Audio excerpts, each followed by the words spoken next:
Hi everybody and welcome to today's episode of Learn This Deck with the Dreaming Way Tarot. And the card we're going to look at today is the Six of Wands. Now, the Six of Wands in the Dreaming Way Tarot is pretty much similar to the traditional sort of Six of Wands look. We've got five people and we've got that one person on the horse thing going on. So anyway, but still, it's very cute. So let's look into the image and figure out the card story. Environment. Yep, in the background we see a lush green meadows. That's kind of a common feature, I think, for most of the wands cards. There's always that lush green meadow feeling, so countryside going on. And when it comes to the foreground of the person, we've got not one but two, but we've got totally six people in this card. Each of them is holding a wand, except one guy is now, like all the five people are walking, and this one guy is on a horse. So that sort of differentiates him, sets him apart from the rest. So, and he's wearing a laurel wreath. Now, when we look at the symbolism here, that laurel wreath signifies victory and success, right? And the fact that he's on a horse. Now, horses are movement, right? Anything that will take a person from one place to the other, like a horse, a boat, a car, anything that within the imagery of the cards takes a person from one place to another signifies movement. So here we have a horse. The horse is also decorated. This guy is also wearing clothes which are slightly different than the others. He's seated atop a horse. He's wearing that laurel wreath. So that all of it makes him sort of like shows that he's a little bit better than the rest of them. He's perhaps their leader. He's perhaps in a position of authority over them. So that is what is conveyed here. So what does the LWB have to say? Like most of the other pip cards, there's just a bunch of meanings for upright and reversed. But these are the ones that sort of stood out for me. Upright, we have success with others. And in the reverse, now this is where it really got interesting. We have excess pride and we have competitiveness. So that is something that was kind of new for me in terms of interpretation. So that is something that I liked and took away, and it kind of has stuck onto me like that. So what are my keywords? Clearly, upright, he's leading his whole team forward, or he's leading his team to success and victory, right? His leadership style is very effective. The guidance he gives is very effective. So he's a really good leader and he's able to do his job really well.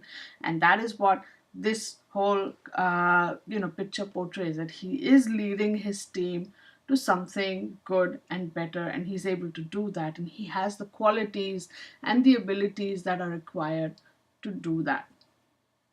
But when this card becomes reverse, what's going to happen?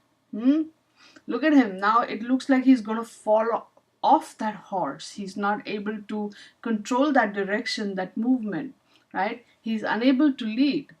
There may be delays or hurdles in the success of this, the team's sort of purpose or goal, right?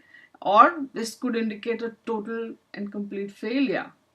Or this is an ineffective leadership. So it could be either of these, or it could be a combination of these.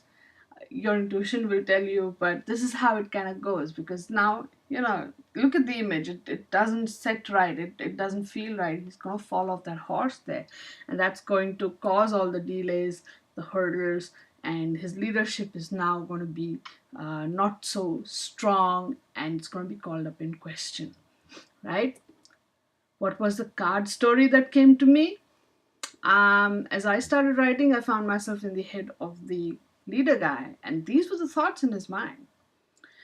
It's not easy to lead all these many people. Everyone has their own way of being, and I must appeal to each and every person's thought patterns.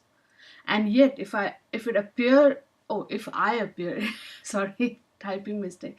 If I appear too willing to please, they will take advantage of me. This is a very delicate dance of respect, leadership, and finally success. I've learned and managed to keep this dance going, but I mustn't let it go to my head. So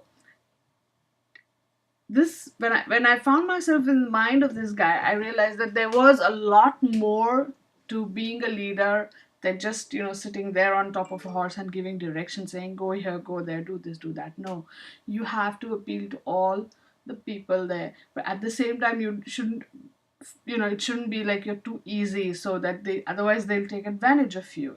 They're good people, but this is how human nature is. If they can, they will. So he has to have it's like he talks of it like a delicate dance, and he has to figure it out, and he has somehow managed to find that sort of space where he can do it. So that was a very interesting takeaway from the card story. So, what was your card story? What was your journal entry like? Feel free to share this on Twitter, on Facebook, on Instagram. Use the hashtag LearnThisDeck and hashtag Six of Wands, hashtag DreamingWayTarot. And of course, you can also use hashtag TaroticallySpeaking and share this information online.